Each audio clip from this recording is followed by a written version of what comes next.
Bismillahirrahmanirrahim. Assalamualaikum warahmatullahi wabarakatuh.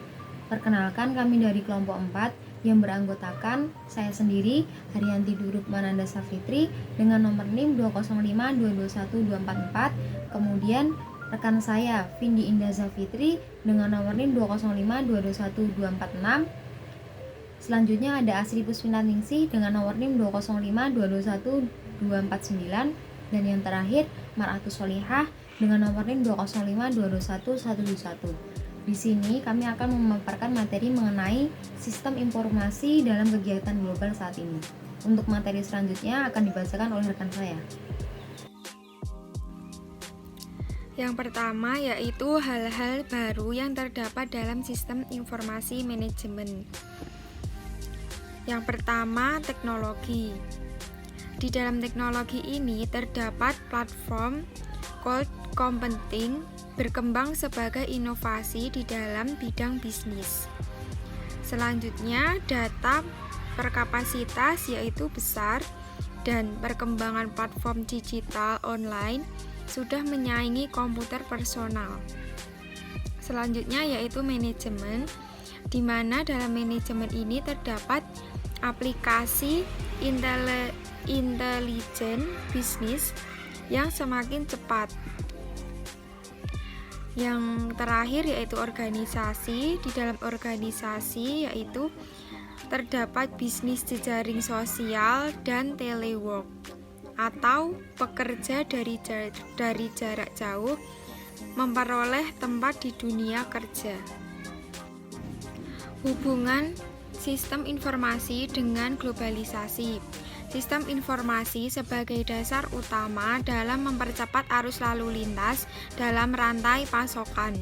Sedangkan internet memungkinkan banyak organisasi bisnis untuk membeli, menjual, mengiklankan, dan menampung umpan balik dari pelanggan secara online. Perkembangan perusahaan digital. Yang pertama, perusahaan digital dapat diartikan sebagai suatu organisasi yang menjalankan hampir setiap kegiatan bisnisnya seperti pada hubungan pelanggan, pemasok, dan karyawan secara digital.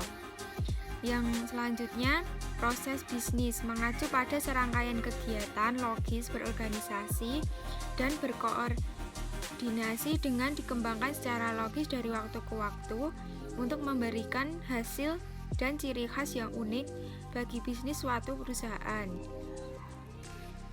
Yang terakhir, perusahaan-perusahaan digital menerima informasi dan bertindak jauh lebih cepat ketimbang perusahaan tradisional, sehingga memberikan fleksibilitas dan waktu lebih dalam menghadapi situasi darurat.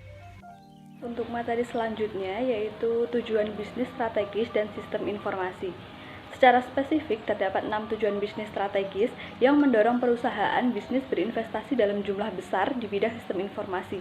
Di antaranya yaitu kinerja operasional yang memuaskan, produk, layanan, dan model bisnis baru, keakraban dengan pemasok dan pelanggan, peningkatan kualitas pengambilan keputusan, peningkatan daya saing dan mempertahankan eksistensinya, serta kelangsungan usaha dan keunggulan kompetitif. Aset komplementer, modal organisasi, dan model bisnis yang tepat.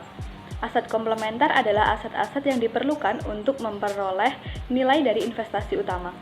Kunci dari aset komplementer dalam manajemen adalah dukungan yang kuat dari manajemen senior seperti CEO dan direktur terhadap perubahan sistem insentif guna mengawasi dan memberikan penghargaan bagi inovasi yang dilakukan karyawan, menitikberatkan pada kolaborasi dan kerjasama, program pelatihan, dan budaya manajemen yang menghargai fleksibilitas dan pengetahuan.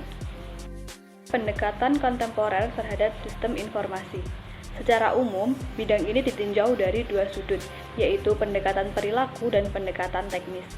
Pendekatan perilaku merupakan bagian pembimbing dalam ilmu sistem informasi berhubungan erat dengan masalah perilaku yang timbul sepanjang proses pengembangan sistem informasi dan pemeliharaan sistem informasi dalam jangka panjang. Pendekatan teknis, pendekatan ini menitikberatkan pada model matematis dalam pemahaman sistem informasi dengan teknologi fisik dan kemampuan-kemampuan utama sistem-sistemnya. Kemudian diikuti dengan pendekatan buku ini, yaitu sistem sosioteknis. Berdasarkan pandangan sosioteknis, optimalisasi kinerja operasional suatu organisasi dicapai dengan cara menggabungkan sistem sosial dan sistem teknis dalam proses produksi. Sebelumnya, saya Mar'atu Solihah Nuraini, NIM 205221171 akan menjelaskan mengenai ini bukan sekadar teknologi, sebuah perspektif bisnis atas informasi sistem. Yang pertama yaitu peningkatan produktivitas, kedua pendapatan peningkatan, yang ketiga yaitu peningkatan kinerja organisasi. Dari perspektif bisnis, sistem informasi merupakan bagian dari rentetan kegiatan menambah nilai untuk mendapatkan, mengubah, dan menyebarkan informasi yang didapat digunakan manajer untuk meningkatkan pengambilan keputusan, meningkatkan kinerja, dan akhirnya meningkatkan profitabilitas. Dari perspektif bisnis, sistem informasi merupakan instrumen penting untuk menciptakan nilai bagi perusahaan. Alasan sistem informasi sangat penting dalam menjalankan dan mengelola organisasi bisnis saat ini yaitu sistem informasi adalah penopang utama dan penyelenggara kegiatan bisnis saat ini. Di berbagai sektor industri, mempertahankan eksistensi dan pencapaian tujuan strategi bisnis sulit dilakukan tanpa penggunaan sistem informasi secara luas. Alasan aset komplementer sangat penting untuk menjamin sistem informasi yang diterapkan menghasilkan nilai yang nyata, yaitu dengan tujuan memperoleh nilai dari pengimplementasian sistem informasi. Organisasi harus menunjang investasi teknologi dengan investasi komplementer yang sesuai dengan organisasi dan manajemen.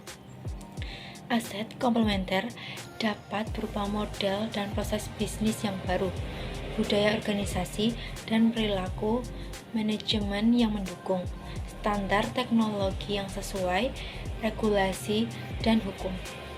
Investasi teknologi informasi tidak akan menghasilkan tingkat pengembalian yang memuaskan sampai organisasi bisnis mampu melakukan perubahan manajerial dan organisasi yang sesuai dengan guna untuk mendukung teknologi tersebut. Kontribusi atau peranan pemahaman mengenai mempelajari sistem informasi terdapat 3, yaitu ilmu psikologi, ilmu sosiologi, dan ilmu ekonomi. Presentasi dari kelompok kami, kurang lebihnya kami mohon maaf. Wassalamualaikum warahmatullahi wabarakatuh.